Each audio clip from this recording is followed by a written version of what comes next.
လူရည်လို့ဖြစ်လာကြပြီဆိုရင်ဘဝမှာမလှုပ်တဲ့မလှုပ်ထိုက်တဲ့အရာတွေမလှုပ်မိဖို့ရယ်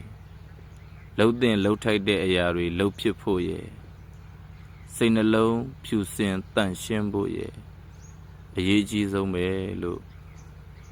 ဖះမြတ်စွာကဆုံးမတော်မူခဲ့တယ်။ဒါကြောင့်မို့လို့ဘဝမှာအမားတွေကရှောင်ရှားပြီးတော့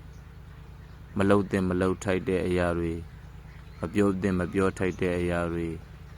မကြံတဲ့မကြံထိုက်တဲ့အရာတွေကိုမလှုပ်မိအောင်မပြောမိအောင်မကြံမိအောင်နေရမယ်။လှုပ်တဲ့လှုပ်ထိုက်တဲ့အရာတွေပြောတဲ့ပြောထိုက်တဲ့စကားတွေကြံတဲ့ကြံထိုက်တဲ့အကြံစီတွေကိုလည်းကြံစီရမယ်။စိတ်နှလုံးဖြူစင်တန့်ရှင်းဖို့တော့လောဘဒေါသမောဟ